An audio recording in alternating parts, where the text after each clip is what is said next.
18통의 전화. 사흘 동안 18번이나 걸려온 전화를 저는 단 한 통도 받지 않았습니다. 화면에 뜨는 어머님, 아버님, 남편, 아주버님, 형님.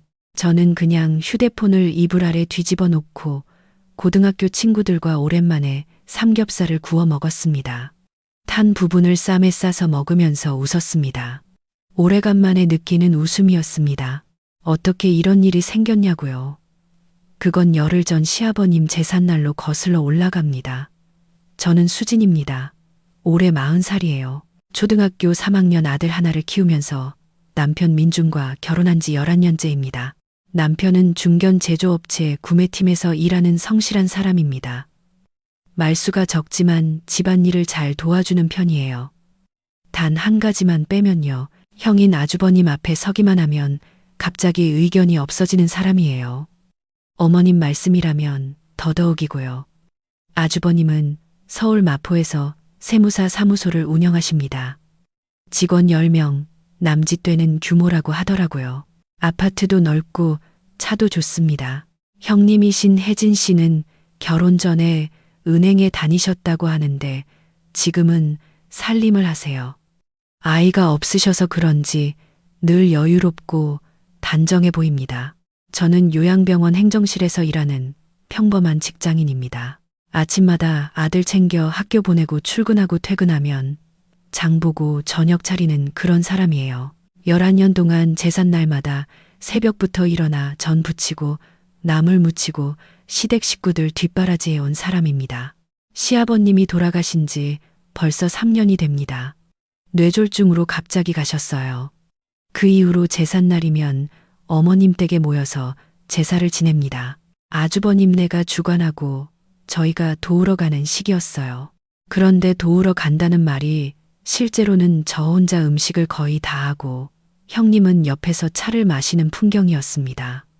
11년 동안 그래 왔으니까 그게 당연한 줄 알았습니다. 아니, 당연하게 만들어진 것이겠지요. 시아버님 제삿날 열흘 전이었습니다. 어머님한테서 전화가 왔습니다. 수진아, 이번 제사 준비 있잖아. 어머님, 네, 어머님. 이번에도 수진이가 좀 맡아줄 수 있어. 형님네가 이번에 제사 전날까지 지방 출장이 있대. 아, 네, 어머님, 알겠어요. 저는 습관처럼 대답했습니다. 그런데 전화를 끊고 나서 달력을 봤습니다. 제삿날이 토요일이었어요. 저도 그 금요일 저녁에 오래전부터 잡아둔 약속이 있었습니다. 고등학교 친구들 모임이었어요.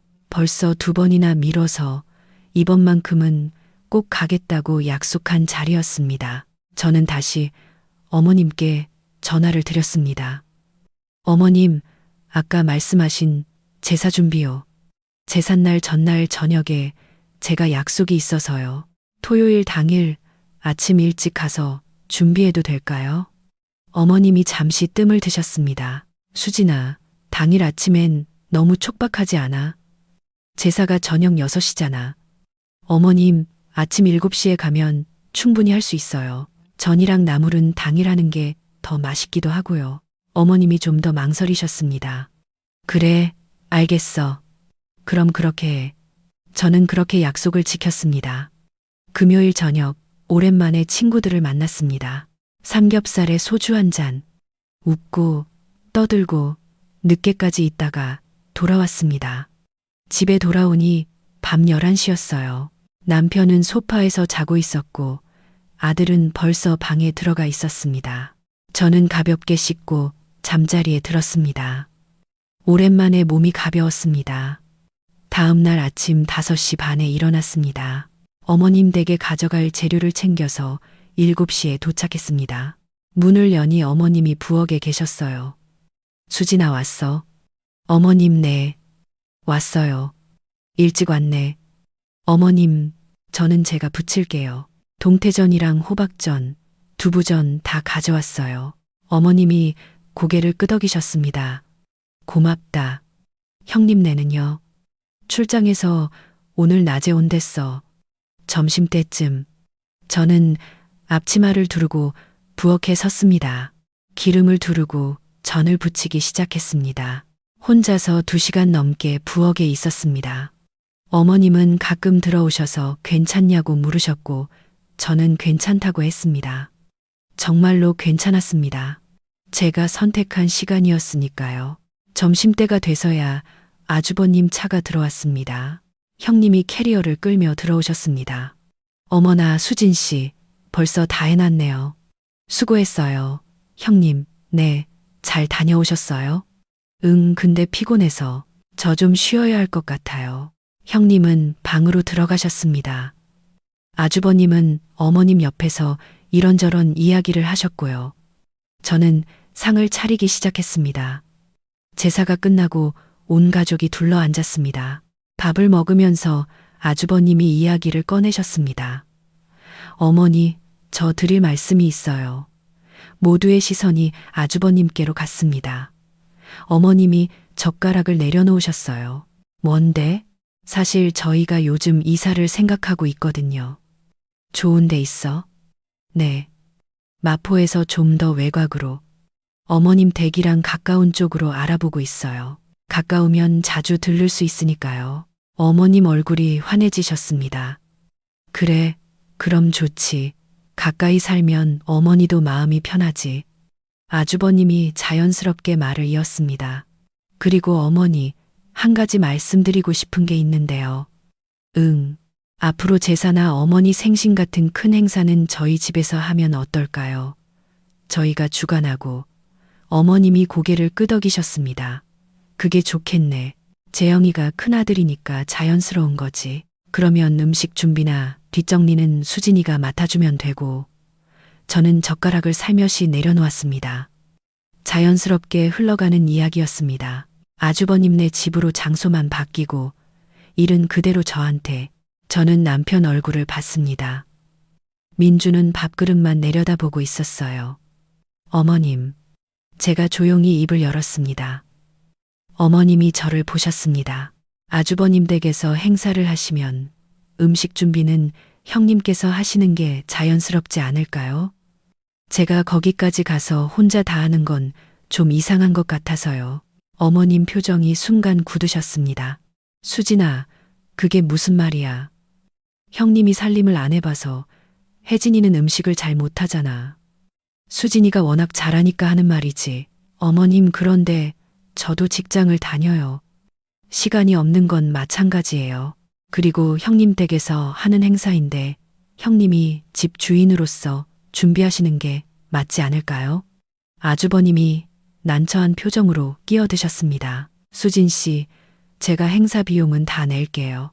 음식 재료도 제가 다 준비할게요. 수고비도 드릴게요. 저는 아주버님을 바라봤습니다. 아주버님, 제가 도우미가 아니잖아요. 가족인데 수고비를 받으면서 하는 건 더 이상한 것 같아요. 거실이 조용해졌습니다. 민준이 제 팔꿈치를 살짝 건드렸습니다. 그만하라는 신호였습니다. 저는 잠시 눈을 감았습니다. 어머님, 오늘 제사 잘 모셨죠? 단동, 저 이제 들어가 볼게요. 태준이 두고 왔어서요. 어머님이 당황하셔서 일어나셨습니다. 수진아, 밥은 먹고 가야지. 어머님, 저 먹었어요. 이따가 식구들 다 드신 후에 설거지는 형님께서 해주시면 좋겠어요. 오늘 저 혼자 음식 다 했으니까요. 저는 그렇게 말하고 조용히 코트를 챙겼습니다. 손이 떨렸습니다. 화가 나서가 아니었습니다. 이렇게 말해도 되는 건지 확신이 없어서였습니다. 수진아, 어머님이 현관까지 따라 나오셨습니다. 수진아, 오늘 왜 이래? 어머님, 저 이상한 말한 거 아니에요. 설거지 정도는 형님께서 해주실 수 있잖아요. 저는 오늘 새벽부터 혼자 다 했거든요. 어머님이 말씀을 잊지 못하셨습니다. 저는 인사드리고 나왔습니다. 택시를 불러 타고 집으로 오는 길에 핸드폰이 울렸습니다. 남편이었어요. 받았습니다. 야, 수진아, 지금 뭐 하는 거야? 여보, 저 이상한 말 했어요? 그래도 그렇지, 어머니 앞에서. 여보, 제가 뭘 잘못 말했는지 말해줘요. 형님 댁에서 하는 행사면 형님이 설거지 정도는 하셔야 하는 거 아니에요? 민준이 대답을 못했습니다. 들어가서 얘기해. 저 먼저 가서 태준이 데리러 갈게요. 엄마 집에 맡겨뒀거든요. 전화를 끊고 창밖을 내다봤습니다. 가을 저녁 하늘이 붉었습니다. 손이 아직 떨리고 있었습니다. 그런데 이상하게 마음은 차분했습니다. 그날 밤 민준과 길게 이야기했습니다. 수진아, 어머니한테 전화해. 아니면 내가 사과드릴게. 여보, 사과할 게 없어요. 수진아, 그래도 어머니 마음이 상하셨잖아. 여보는 형님이 설거지하는 게 그렇게 이상해요? 그게 아니라 뭐가 아니에요? 11년 동안 제가 다 해왔잖아요. 앞으로도 그렇게 살 순 없어요. 저도 직장 다니고 저도 사람이에요. 민준이 한동안 말이 없었습니다. 내가 그때 말을 했어야 했는데 형한테 어머니한테 여보, 괜찮아요. 이제부터라도 달라지면 되죠. 근데 나 혼자서는 무서워요. 같이 해줄 거예요. 민준이 천천히 고개를 끄덕였습니다. 다음 날 아침부터 전화가 오기 시작했습니다. 어머님한테서, 아주버님한테서, 형님한테서 저는 받지 않았습니다. 문자는 확인했지만 답장은 하지 않았습니다. 민준한테는 말했습니다. 여보, 나 며칠 전화 안 받을 거예요. 여보도 저 대신 대답하지 말아요. 민준이 머뭇거리다가 알겠다고 했습니다. 이튿날 형님한테서 문자가 왔습니다. 수진 씨, 어제 어머님이 많이 속상해 하셨어요. 너무 예민하게 구시는 거 아니에요? 저는 잠시 화면을 바라봤습니다. 그리고 답장하지 않았습니다. 사흘째 되던 날 오후 낯선 번호로 전화가 왔습니다. 모르는 번호라 혹시 싶어 받았습니다. 수진 씨, 저 재영이에요. 아주버님이었습니다. 아, 네, 아주버님. 아주버님 목소리가 평소보다 낮았습니다. 어머니가 오늘 아침에 갑자기 어지러우셨다고 병원에 가셨는데 검사를 좀 더 해야 한대요. 제가 지금 사무소에 있는데 오늘 마감이 있어서 가슴이 철렁했습니다. 많이 안 좋으세요? 뇌 쪽 검사가 필요하다고 해서 혹시 수진 씨가 좀 가줄 수 있어요? 아버지, 돌아가셨던 것도 있고 어머니가 많이 불안해 하실 것 같아서 저는 한동안 말을 잇지 못했습니다. 아주버님, 형님은요? 혜진이는 오늘 어머니 사촌 언니 모임이 있어서 이미 가셨대요. 아주버님, 저도 지금 회사에요. 수진 씨, 미안한데 어머니가 수진이 오라고 하신다고 자꾸 찾으신다고. 저는 눈을 감았습니다. 어머님이 많이 불안하실 거라는 걸 알았습니다. 돌아가신 아버님 생각도 나실 거고요. 가슴이 아팠습니다. 그건 진심이었어요. 아주버님, 어머님 많이 걱정되시죠? 그럼요. 저도 걱정돼요. 그러면 아주버님께서 자리 정리하시고 가시는 게 맞지 않을까요? 가까이 이사 오시려는 것도 어머님 가까이서 모시려는 거잖아요. 이럴 때가 바로 그런 때 아닌가요?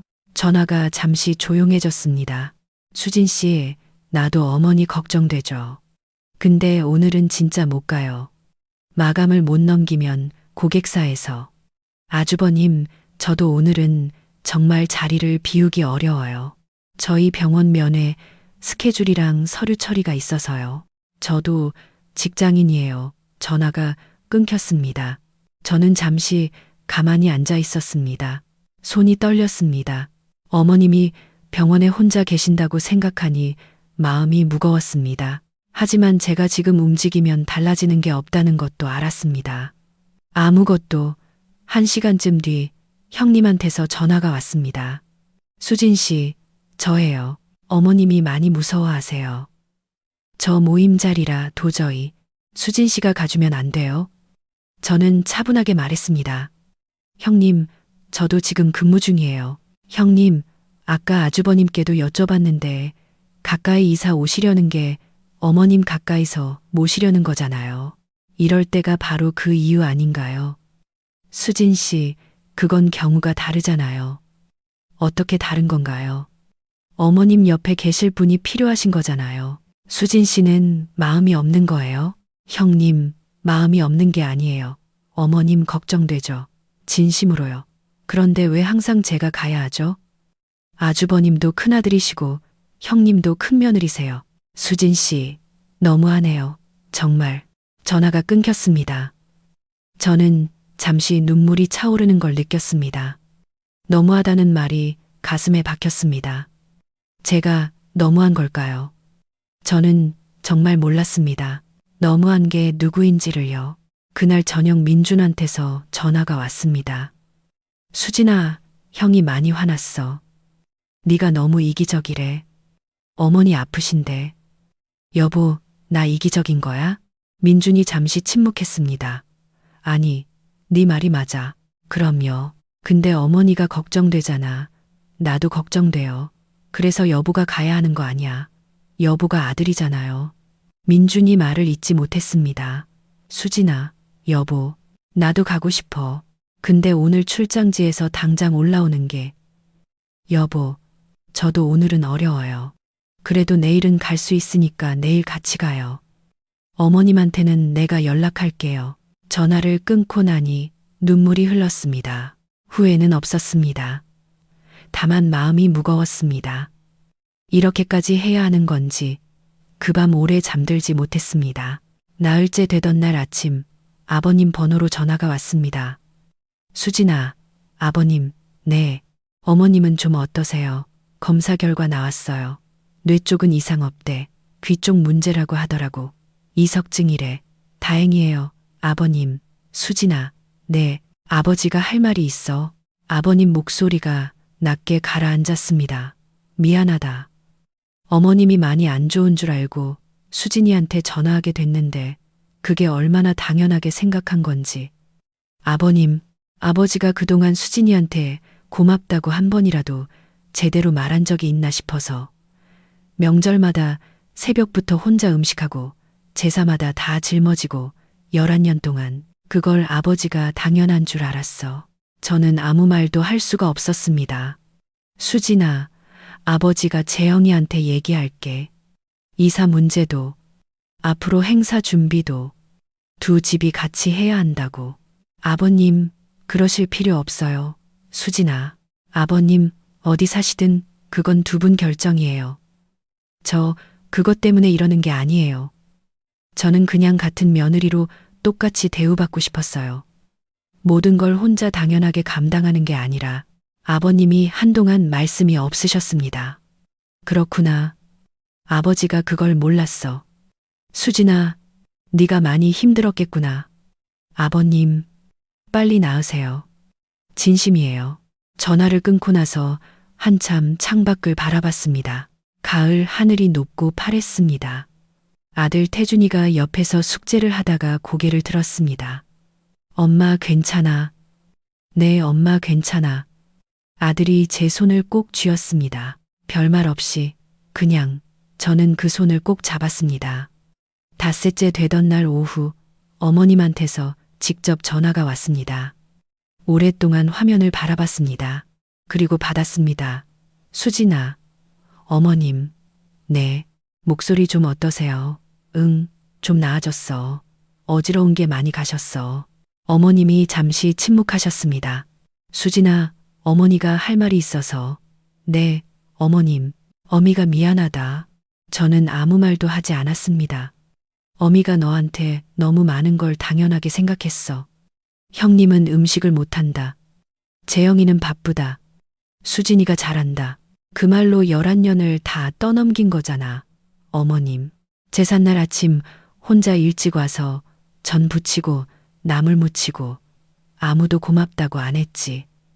어머님이 목소리가 흔들리셨습니다. 그게 며느리면 당연한 줄 알았어. 그게 어미 잘못이야. 수진아 미안해. 정말 미안해. 저는 눈물이 차오르는 걸 느꼈습니다. 어머님, 저도 한 말씀 드려도 될까요? 뭐든 말해봐. 저도 어머님 가족이라고 생각해요. 가족이어서 11년 동안 한 거예요. 그런데 가족이라면 한쪽만 희생하면 안 되잖아요. 앞으로는 형님이랑 같이 나눠서 하고 싶어요. 못하는 게 있으면 배우면 되잖아요. 어머님도 형님한테 조금씩 가르쳐 주시면 되고요. 그렇게 하자. 어머니 약속할게. 앞으로 제사도 두 며느리가 같이. 병원 모시는 것도 번갈아 가며 명절 준비도 같이. 어머님, 수진아, 와줄 수 있어. 어미 얼굴 한번 봐줘. 저는 한참 생각했습니다. 어머님, 조건 한 가지만 드려도 될까요? 뭐든지 말해. 앞으로 이 약속 지켜주세요. 아주버님 댁이랑 저희 댁 똑같이 대우해주세요. 행사 준비도, 병원 모시는 것도, 명절도 어느 한쪽이 더 많이 하거나 덜하지 않게요. 그렇게 할게. 어미 꼭 지킬게. 수진아, 그리고 있잖아. 어머님, 너 그날 설거지 얘기한 거 어미가 생각해봤어. 네가 맞아.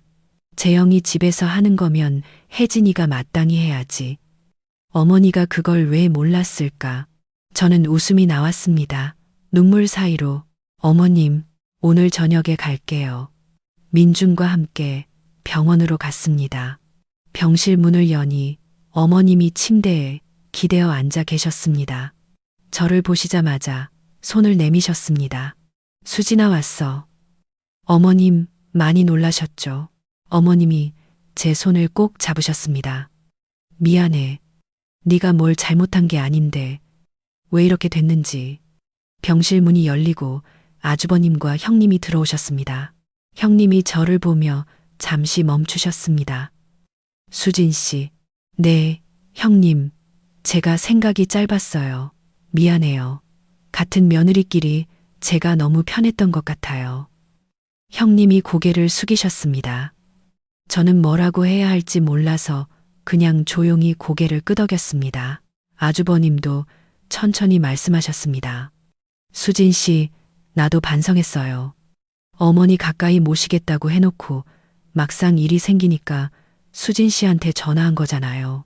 말이랑 행동이 달랐어요. 아주버님, 저는 차분하게 말했습니다. 저도 이기적으로 군 게 아니었어요. 당연한 걸 말씀드린 거예요. 앞으로 공평하게 나눠요. 저도 할 수 있는 만큼 할게요. 아버님이 구석에서 조용히 고개를 끄덕이셨습니다. 내가 두 아들한테 얘기했어. 어머니 모시는 건 두 집이 똑같이 해야 한다고. 제사 준비도, 병원도, 명절도 어느 한쪽에 치우치면 안 된다고. 그날 저녁 병실에서 우리 가족은 오래 이야기를 나눴습니다. 어색한 침묵도 흘렀습니다. 그래도 아무도 자리를 피하지 않았습니다. 어머님은 약속을 지키셨습니다. 다음 제삿날 형님이 아침 일찍 오셔서 저와 함께 부엌에 서셨습니다. 서툴지만 정성껏 하셨어요. 저는 옆에서 가르쳐 드렸습니다. 동태전 부치는 법, 나물 무치는 법. 형님이 어색하게 웃으시며 따라 하셨습니다. 수진 씨, 나 이거 생각보다 어렵네요. 형님, 처음엔 다 그래요. 저도 처음엔 어머님한테 배웠거든요. 우리 둘이 나란히 부엌에 서서 전을 부쳤습니다. 기름 냄새가 부엌을 가득 채웠습니다. 그 냄새가 그날따라 좋았습니다. 물론 모든 게 한 번에 바뀐 건 아닙니다. 가끔은 어머님이 습관적으로 저한테 먼저 연락하실 때도 있어요. 아주버님 쪽에서 일이 생겼다며 바꿔달라는 날도 있고요. 하지만 이제는 제가 말할 수 있습니다. 어머님, 이번엔 형님 차례 아닐까요? 그리고 어머님도 받아들이세요. 바로는 아니더라도 조금 시간이 지나면요. 민준도 달라졌습니다. 이제는 아주버님 앞에서도 자기 목소리를 냅니다. 형, 이건 좀 불공평한 것 같아요. 저도 아들인데요. 처음엔 어색해 보였지만 지금은 자연스러워졌습니다. 그런데 가장 큰 변화는 제 안에서 일어났습니다. 저는 더 이상 모든 걸 혼자 당연하게 짊어지지 않습니다. 더 이상 입을 다물고 참지 않습니다. 착하게 사는 것도 좋지만 제 목소리를 내는 것도 똑같이 중요하다는 걸 그 며칠 동안 배웠습니다. 그리고 깨달았습니다.